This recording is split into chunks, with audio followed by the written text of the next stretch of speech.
Sebelum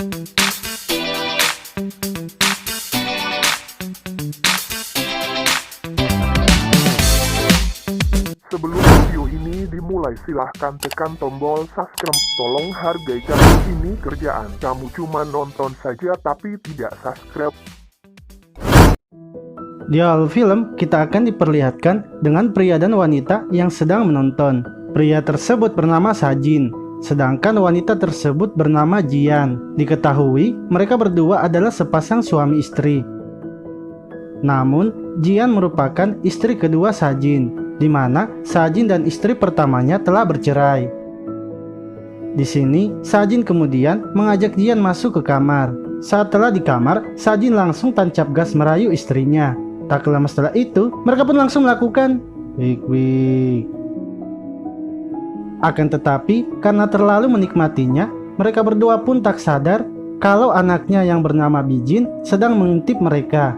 Bijin yang sudah sakne dan tak tahan melihatnya, akhirnya kembali ke kamarnya. Esok paginya, terlihat mereka bertiga pun sarapan bersama sambil mengobrol, di mana saat sedang sarapan, Sajin memberikan Bijin ceramah singkat, dikarenakan Bijin yang kurang tekun dalam belajar, sehingga membuat nilainya di sekolah kurang bagus. Setelah selesai sarapan, Sajin pun berangkat kerja. Sedangkan Jian melanjutkan pekerjaan rumahnya. Namun ketika sedang membereskan rumah, tiba-tiba saja Jian berhenti karena semalam ia merasa belum puas dengan suaminya. Ia pun langsung melakukan olahraga coloan khusus wanita. Tak lama kemudian, tetangga mereka pun datang. Tetangganya tersebut bernama Jinhe. Mereka berdua kemudian mengobrol bersama. Di sini, Jinhe mengatakan kalau sekarang ia sedang tak memiliki pekerjaan dan maksud tujuannya datang menemui Jian adalah untuk meminjam uang. Akan tetapi, Jian tak meminjamkan uangnya dengan alasan keluarganya juga sedang kesulitan ekonomi dan suaminya juga sedang tak berada di rumah. Hal itu pun membuat Jinhe sedikit kecewa.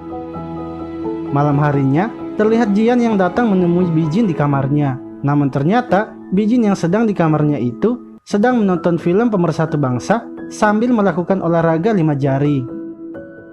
Melihat hal itu, Jian pun menjadi sakne dan seperti ingin ikut menemani Bijin. Namun, karena ia sadar Bijin adalah anak tirinya, ia pun menahan keinginannya dan memilih tak mengganggunya. Esok harinya, terlihat Bijin yang sedang berada di sebuah taman. Saat itu, ia sedang membayangkan ibu tirinya yang sedang wik-wik bersama dengan ayahnya.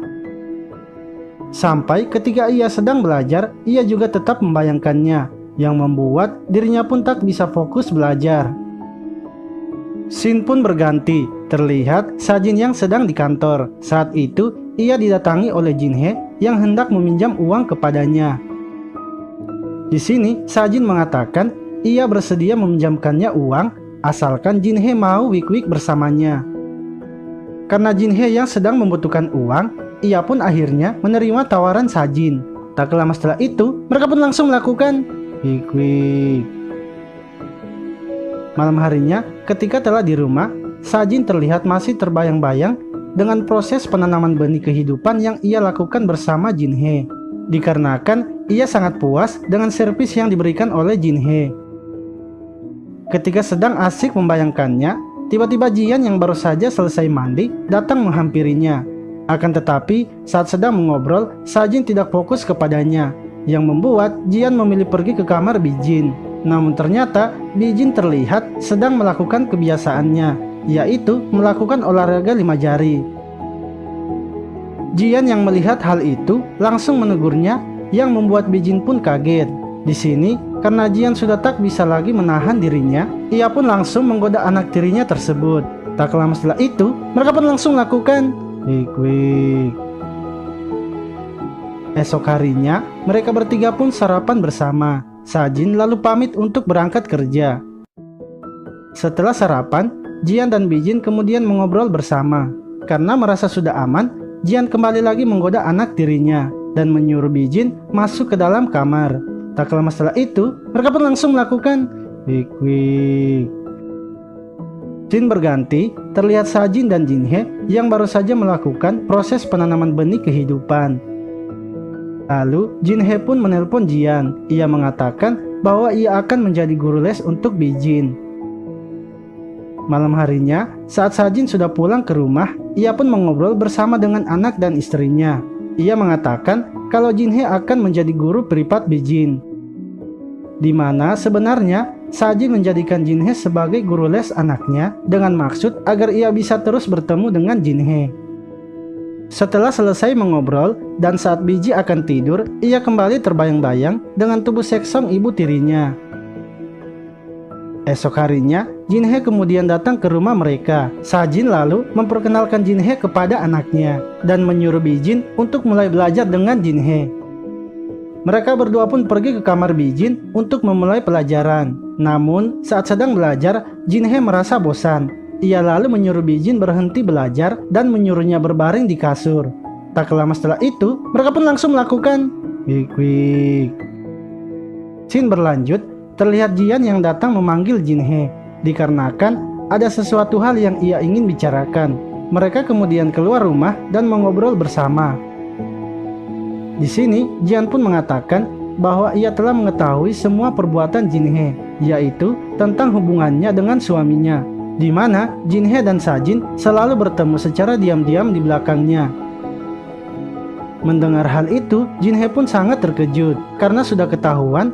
Ia akhirnya mengakui semuanya dan mengakui kesalahannya. Ia pun mengatakan bahwa ia melakukan itu semua karena sangat membutuhkan uang dan tak ada maksud untuk merusak rumah tangganya. Ia juga meminta agar Jian mau memaafkannya. Setelah selesai mengobrol dengan Jinhe, Jian lalu pergi menemui suaminya di sebuah restoran. Jian pun mengatakan kalau ia sudah mengetahui semua perbuatan Sajin di belakangnya. Ia juga mengatakan tentang semua yang telah terjadi. Jian pun bersedia memaafkan suaminya asalkan dengan satu syarat, di mana syaratnya tersebut ternyata ia meminta kepada suaminya untuk bisa melakukan wik-wik bersama Bijin atau anak tirinya itu sebagai balasan karena Sajin telah bermain di belakangnya. Mendengar hal itu, Sajin pun sangat terkejut. Namun, karena ia tak ingin istrinya marah dan juga tak ingin berpisah dengannya, ia pun menyetujui kemauan Jian. Di akhir film ini, terlihat Sajin dan Jinhe yang sedang berada di depan pintu kamar Bijin.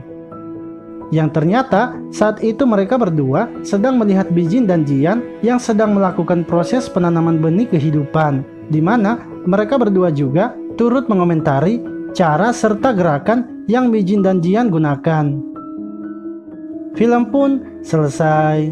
Terima kasih telah menonton video ini. Sampai jumpa lagi di video selanjutnya.